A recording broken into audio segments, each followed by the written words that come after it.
We are here with a live broadcast. We have my aspirants here. But they want to tell us more about education. They are Gen Zs, as you've seen. We're going to start on introduction, small introduction towards my left-hand side. My name is Billy Mwangi, incoming Senator Embu County, former abducted guy in 2024-2025 period of 17 days in Comunicado, whereby we were tortured together with my friend Bernard Kavuli and Peter Mocheti. And we thank God that, we came back alive, and we have different ambitions from different counties. I'm vying for the senatorial seat in Embu County to advocate for good leadership, good governance, integrity, transparency, and accountability amongst us. Because this was a movement formed by the Gen Z in 2024, and tumejitosa uongozini as well to lead as a good example, because tumechoka na hawa wazee. They have been in power ever since day one. They are barely doing anything. We are draining the swamp come 2027. Top shorter. Yes. Yeah, my name is Wilfred Kuya from Embakasi West, Kariobangi South. I'm an activist from Social Justice Center's Traveling Theatre, and we use art to inject, we use art to educate, and also to inform the government what is supposed to be done. So, thinking that a brief, we're going to get time to discuss more, mostly on education. Thank you. Hello, viewers. My name is Kavoli Bernard. I'm an aspirant for the Member of Parliament. I'm also an uncompromising government critic. As Billy has said, we are victims of state-sanctioned abductions, but we can't stop doing what is right for us and for our country.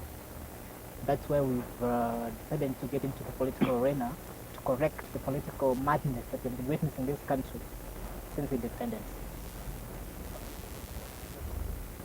Okay, so my name is Peter Moteti Jeru. As my friends have already introduced, I'm also a victim of the state abductions that happened in 2024. And from this, there's a calling that just awakened that we should end this bad governance, and also encouraged me personally and my friends to enter the political arena, where as youth it's a very challenging place to be.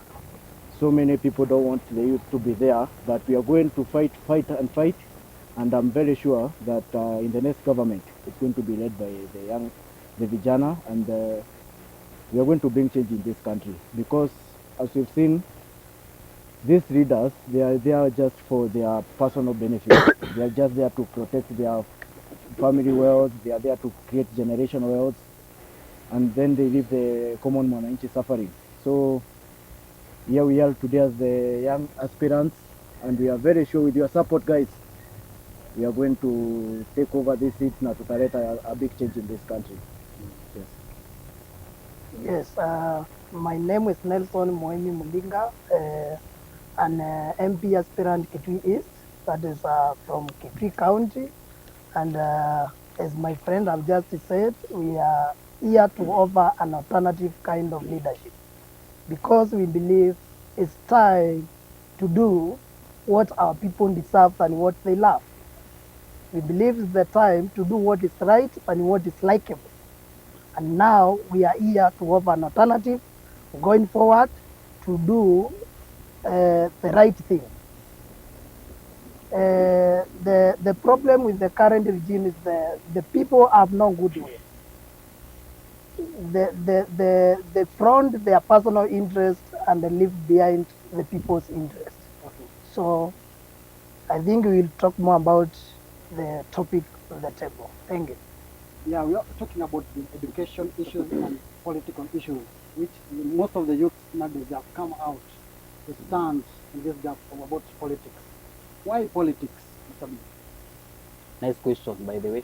Remind me your name? Cousins. Nice name. Why politics? It's because, like we said, this was a movement formed by the Gen Z in 2024. And there are leaders who have been there ever since we were born, but they are barely doing anything. I can give examples, the likes of Mudavadi, you know, the likes of Kasongo. They've been in power ever since day one, but there is no change in this nation. Pesa imeibiwa, pesa itaendelea kuibiwa, watasema two term, but you know, even the ordinary mwananchi pale ground apart anything. How many people have we seen are not going to school? How many children are not going to school because of this regime? That's why we are coming out in our numbers as youths to vie for these seats, not for any political gain or any, you know, cash gains, but we are going for those seats to bring the change that, you know, our parents would love or friends would love to see. Thank you. Yes. Yeah, thank you, Mr. Calvin. As well as my brother has said, like politics. You see, we as the youths, we opted to take these positions because, number one, most of us youth are learned. Most of us youth are learned. You see, the old wazes, most of them they are not learned. They were just given these positions because of they were known because of who and whose. But you see, the government right now they are afraid to give us this mandate because they know that these people are knowledgeable. And what we need to make sure that what we need to do is to make sure that we have taken the power to the youth, to make sure that the youth take control of this nation. We are a product of education. We remember the likes of our president Mwai Kibaki when he brought the free education. Right now, the current government is trying to do away with the free education. Right now, as my brother has said, when you go to Mukuru kwa Jenga, when you go to these slums, a lot of children are not going to school. The other day we had the Kasongo saying that watoto waende shule. Waende shule, then what? Mtu amekuwa like someone from Kitui, amepelekwa shule pale Kisumu, and it's a day school. You know, from a Kamba community going to a low community. He knows nobody in that place. Na ni mtoto ambaye maybe ako 12 years. Huwezi enda umchukulie nyumba akae pale. So there are some things that these people need to factor. Yeah, thank you. Let me also give another opportunity to other persons. Before I even talk about why politics, let me correct some, I will call them silly comments, you know, from both the bloggers and government sympathizers. There is this notion that we are vying because we were abducted, right? But even before we were abducted, we were in the street fighting for good governance, fighting against judicial killings, corruption, thefts, you know, and all many other things. So as much as we were abducted, we didn't become victims. The abduction awakened leaders in ourselves, all right? And therefore, I want to debunk that nonsense that, oh, Kavoli is vying because he was abducted, he's vying because of sympathy, he's vying because he's popular.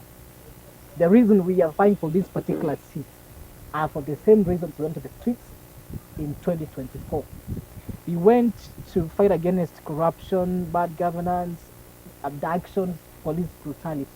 Now we want to make corrections on all those things in the houses of parliament, the Senate and the National Assembly. Unless we are there actively participating, we can't make any change. We can't keep all the time going to the streets demonstrating, protesting. We can't keep all the time making noise on the social media platforms, you know, writing hashtags. We need to be there on those political platforms physically to fight for those things that we're fighting for. And as I conclude my remarks, the people of Mwingi know that I've seen a leader in myself. They've seen a leader in me. And therefore, this is a calling. I'm not fighting for my own benefit, or my own ambitions. I'm vying because I've been called to go and serve the people, to go and protect their property, to go and ensure that their lives are better, to go and ensure that everything in Mwingi North goes on well, because we have been having bad leadership since independence. We want to correct the political madness we've been witnessing in this country. And unless we take part, we cannot see any change. So we need to request people from different regions to come out and visit as voters in large numbers, to take IDs, go get a voter's card, and make this change and make this change happen at the ballot. Yes, so why politics? Personally, I'm sure, you see, in this country, 70% of Kenyans are below the age of 35 years. That means that 70% are the youth. But in making the decisions that affect our lives directly, we are not involved. We are nowhere involved in decisions that are impacting our lives directly. They want to make decisions for us. They don't know things that are affecting us. Me as a young person, I know the things that are affecting other young people. I've been there. I've been affected by those things. That's the first point why politics. You see, someone can't make for me change of something that he or she doesn't understand. You can't make for me, you can't tell me this is what we do, but you have not been affected by what I'm being affected by. Another reason why politics, for example, as my brother Bernard has said here, the main aim is working for the people. Without this way, we are going to get the resources to work for the people. I want to see people of Mara with a good education system. I want to see every child in Mara going to school. Kuna easy like bursaries, there are the roads. I can't do that from. Sana saizi, I want that to happen, but I don't have the resources to do that. Exactly. So that's the first thing, that why the youth should also be in the government. We need the resources. We can't bring change without the resources. That's the first point also. So I feel like we need to be in these positions to bring change, and I also want to urge the young people, not only us who are here. Let like the young people from everywhere in this country vie for these positions, from MCA, from governor, MP, senator. We can make change in this country. Tusingoje tuambiwe until you are a certain age. Unajua, what I've noticed in this arena, they are really trained to discuss us youth from joining. Even in most meetings you go, you are tried to be undermined. Unaenda mahali, the reception is very hostile for the youth. They are trained to make everything possible ndo tusingie kwa these positions. Anza na MCA. Yeah, atianza na MCA. Most people kwanza unaambia mtu na ati mtu anza mahali hata unaweza ingia nyumba 10. You see, they are trying sana to diminish us, na pia tujione tu vitu tudogo.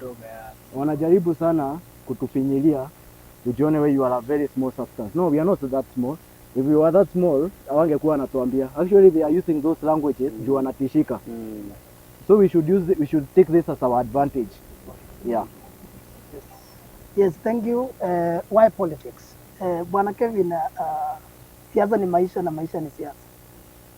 We have grown up knowing that water is life. But at this level now, I'm convinced politics is life. All our life revolves around politics. What I eat today is politics. Where I go, where I walk out, what I eat today is politics. What I'm doing is politics. So we must make the right decisions and the right policies that reflect the majority of the people in this country. And by so doing, we will come up with a system that favors the majority. And that's why we have decided to sacrifice ourselves to go to a political arena where we can participate in policy making. That is county assembly, national assembly, so that we can be involved and offer the knowledge that we feel is good for the people. Thank you. Thank you. Now this issue of politics, I think we are winding up. So we want to do about education. You've seen there's a lot of challenges in education. Do you think we have good education? Before we go to the education, there's something I want to add on politics. I'm requesting young people to join political parties. Political parties are platforms where you can explore and advance your ideas. Kavuli is a member of White Patriotic Front, and a very proud one, of course. All right. I would request other young persons vying for this political seat to join other political parties that have got their vision, that have got their interest. All right. We cannot be partyless forever. We need to join political parties and advance our ideas, advance our vision, advance our manifesto. So please, and if possible, I request all of you young Kenyans looking for political positions, come and join WIPA. WIPA is a home for everyone. We are going to accommodate you. There'll be fair, platforms for all of you, and everything will be all right. I thank you. But some of the young people are asking, why do you join politics? Why don't we start our own politics as young people? What I- our young what our own politics? And as young people, we create a new political background where you just recruit only young people, not this one goes for the old. I think I'll answer that question. No? Myself, I've ever signed up for a political party, my own political party, but I found it was so expensive to come up with a political party. The process that you undergo at the office of the political party, registrar of political party, you'll be frustrated because you are a young man, and the government will see, these Gen Zs, hizi party lazima tufinye, lazima, they cannot progress. Please tell those people that these parties won't be signed up to be a political party, plus the expenses, they are so much. So there's a lot of expenses that are increasing because we are a young people. Yeah, that's why it is, preventing us from coming up with our own political parties. Otherwise, if it were not for the expenses or resources, we'll be having our own political parties. So I echo what Kavuri is saying in terms of political parties. Let's join the political parties that actually advocate for change, not just any. Because you can join UDA, it's not advocating for any change. Any other able about political?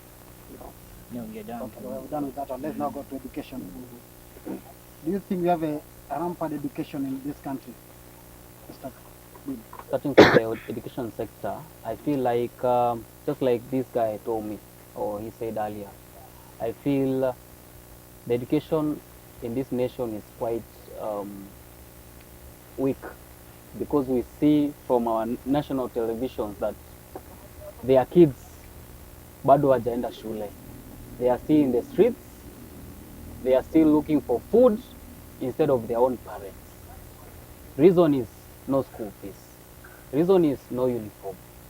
I would love to echo what Ndidi Nyoro is doing in his constituency. He has been able to put up a free day school education, whereby no one is paying any cent. It's actually free. And that's something that other member of parliament should turn to do, because it shouldn't be only one constituency doing it. Didi has showed us that it's workable. Let now all the MPs, including my area MP, Honorable Mokunji, he should follow suit, because it's a workable thing, it's an achievable thing.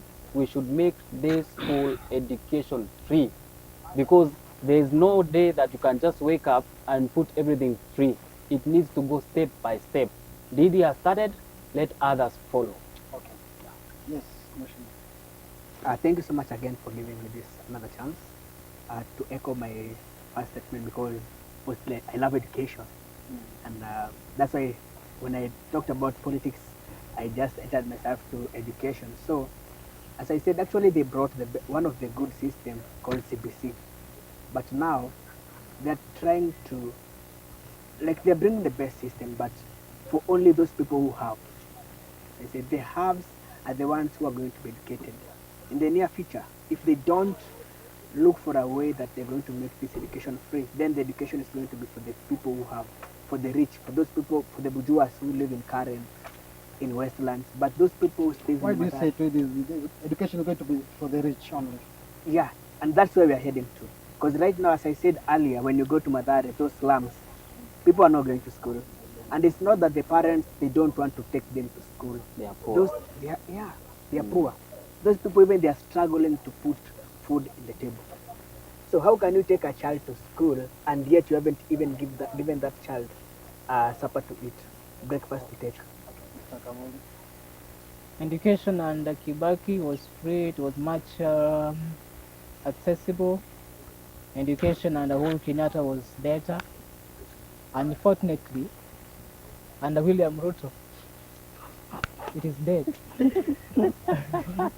Why You is know? it that? Almost buried. In fact, there was this registration fee for KCSE students. They removed it, right? Yeah. It was free. Uhuru made it free, but now Ruto came in and removed it, and that money and they stole the money because they're obvious anyway. So I don't want to say much about education in Kenya because everyone knows that the future of our children is in jeopardy, right? Yeah. Education has become so expensive, very expensive, and even before. When you talk about free primary, there is nothing like free primary education as we speak. Kids have to buy books, uniform is very expensive, it's even expensive more than school fees itself, right? So I think if we want to have a better education in this country, we need to do away with the the wrong governments. Of course, they are going home, and when we take over next year as the original opposition, led by Mr. Kalonzo Musyoka as the president, we are going to make education in this country free, accessible to every Kenyan child, not for the rich, not for the select few, but accessible to everyone in this country. So what I would urge Kenyans is that let us familiar for the remaining time, knowing that when the time comes, that is next year, September, moving forward, we are going to make things, better for our country, for our parents, for our children, and the leadership of Dr. Kalonzo Musyoka. Yes, so first of all, in education, I would really like to thank the late President Moi Kibaki. We are all here as young people because of free education that was given to us by the late. You see, one thing, the best thing you can give a child, the best gift you can give to a child is good education. We can't be here if you are not educated. One thing I want to request the president of this country, for this one remaining year Konayo, please just try to improve on this education system. CBC looks very good on paper. Lakini, how is it going to be made workable? You see, my question is, my biggest challenge is, from the past, we have had children translate from primary school to secondary school. This is not the first time. Why are we having challenges now of school fees? Why are we having challenges now of school uniform? This transition has been there.